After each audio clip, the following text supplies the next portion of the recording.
Hello students, let's see the question. The question is termination of gastrulation is indicated by. ठीक है कि जो gastrulation है, gastrulation का क्या मतलब रहता है? Formation of the gastrula from the blastula. ठीक है, तो उसका टर्मिनेशन कैसे होता है ये हमें बताना है. ठीक है, तो सबसे पहले बेटा हम यहाँ पे ब्लास्टुला का डायग्राम ड्रॉ कर लेते हैं. ये यहाँ पर ब्लास्टुला के डायग्राम में कुछ सेल्स होती हैं जो पेरीफेरी पे प्रेजेंट रहती है. इन सेल्स को हम बोलते हैं बेटा ब्लास्टोमियर्स. ठीक है, तो ये जो पेरीफेरी पे प्रेजेंट होती है इन्हें हम बोलते हैं ट्रोफोब्लास्ट. और कुछ यहाँ पे क्लस्टर्स बना लेती हैं सेल्स का जिन्हें हम बोलते हैं इनर सेल मास. ठीक है, तो अब और यहाँ पर कैविटी होती है जिसे हम बोलते हैं ब्लास्टोसील. ये ब्लास्टोसिस्ट का डायग्राम है. ठीक है,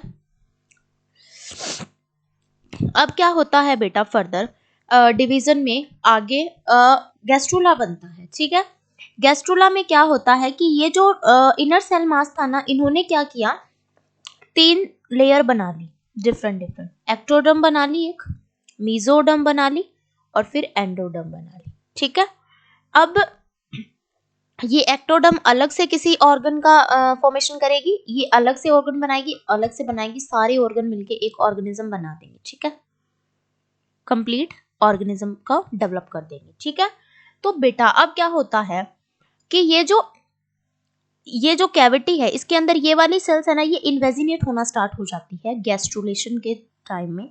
ये इन्वेजिनेट हो जाएगी. इन्वेजिनेट होने के बाद यहाँ पर एक कैविटी बन जाएगी. ये गैस्ट्रुला की स्ट्रक्चर है.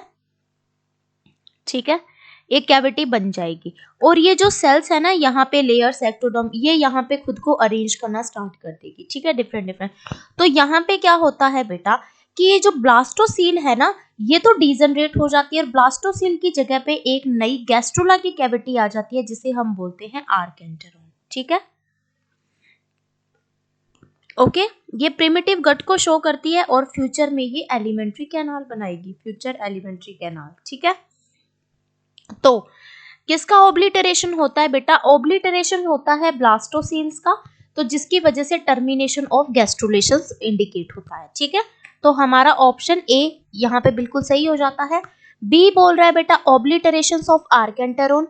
नहीं बेटा, ऐसा सच कोई कंडीशन नहीं होती है, ओब्लिटरेशन ऑफ ब्लास्टोसील होता है, तो इस वजह से ये गलत हो जाता है. Closure of the blastopore. Blastopore क्या होता है बेटा? ये जो इसकी ओपनिंग होती है ना यहाँ पर, तो इसको हम बोलते हैं ब्लास्टोपोर. ठीक है, तो ये क्या करता है बेटा आगे ब्लास्टोपोर की आगे जाके ये माउथ बनाता है. ठीक है, आगे जो ऑर्गेनिज्म बनेगा ना उसका माउथ बनाता है.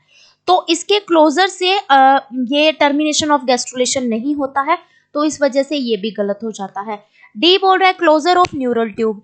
न्यूरल ट्यूब का क्लोजर ना मतलब जब प्रेग्नेंट होती है फीमेल तो उसके 4th वीक में होना स्टार्ट होता है बेटा. इसके अंदर क्या होता है कि जो न्यूरल ट्यूब की जो एक्टोडर्मल वॉल होती है ना, एक्टोडर्मल वॉल